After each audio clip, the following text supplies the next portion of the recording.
ভালোই তো ফুটানি হয়েছে তোর। রোজ দিন নতুন নতুন আইটেম রান্না করছিস আর গিলছিস। ঠিক এমন ধরনের কমেন্ট আমাকে কিছুদিন ধরে শুনতে হচ্ছে।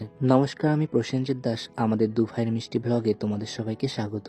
একটু ভালো থেকে ভালো জিনিসটা দেখালেও সমস্যা, আর যদি খারাপ থাকি সেটা যদি সবাইকে দেখাই তাহলেও সমস্যা কিছু মানুষের। আচ্ছা, কি ফোটানো দেখিয়েছি আর কি নতুন খাবার রান্না করে খেয়েছি সেটা বলো তো।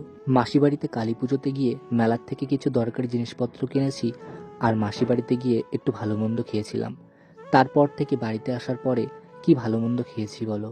হ্যাঁ, গতকাল রাত্রেবেলায় মোমো তৈরি করেছিলাম, তবুও সকালবেলায় একটু মাংস এনেছিলাম, সেখান থেকে 5 পিস মতো মাংস রেখে তারপরে সেটা দিয়ে মোমো তৈরি করে ফেলেছি।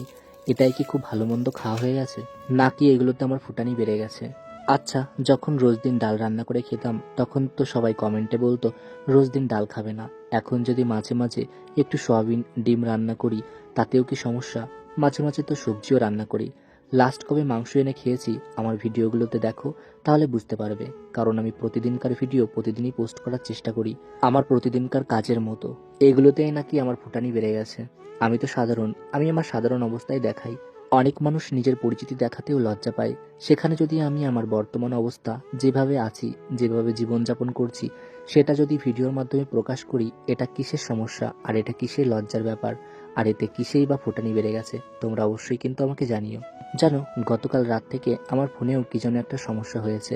সারা রাতেও ফোনে চার্জ হয়নি। তারপর সকালের দিকে চার্জ দিয়ে তারপরে সমস্ত কাজ করতে শুরু করেছিলাম। খুব চিন্তা হচ্ছিল ফোনটার যদি কোনো সমস্যা হয় তখন আমি কি করব। খুব হতাশ হয়ে পড়েছিলাম। যাই হোক, সকালের দিকে একটু ভালো হলো, ফোনে চার্জ দিতে পারলাম, তারপর একটু স্বস্তি পেলাম। আবার প্রথমে বাসি বাসনগুলো ধুয়ে তারপর সবজি কাটতে শুরু করেছি। মাঝে মাঝে যখন আমি রান্না করি ভাই আমার পাশে এসে আমাকে জড়িয়ে ধরে চুপচাপ করে বসে থাকে।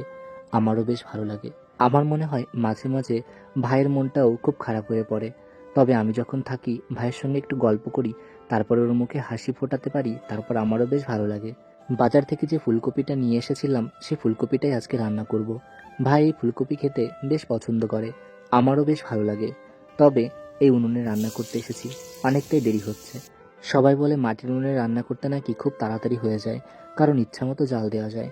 তবে আমার একদিকে জ্বালানি দিতে আর অন্যদিকে রান্না করতে অনেকটাই দেরি হয়ে যায়। আজ যেমন সকালের দিকে ফোন নিয়ে চিন্তা করছিলাম, তারপর টিউশন পড়িয়ে রান্না করতে আসতে আজকে অনেকটা বেলা হয়ে গেছিল। সবার প্রথমে ফুলকপি ভেজে তারপর আলুগুলো ভেজে সমস্ত মশলাগুলো কষিয়ে তারপরে এর মধ্যে ফুলকপি দিয়ে জল দিয়ে দিলাম। এইভাবে হালকা মতো করেই রান্না করেছি, এর মধ্যে পেঁয়াজ রসুন কোনো কিছুই দিইনি। সবশেষে একটু ধনিয়া পাতা দিয়ে আর একটু জিরের গুঁড়ো দিয়ে জাল দিয়ে নামিয়ে ফেললাম। আচ্ছা, তরকারিটা দেখতে কেমন লাগছে তোমরা কিন্তু জানিও। তারপর ভাইকে বললাম রান্না হয়ে গেছে ভাই।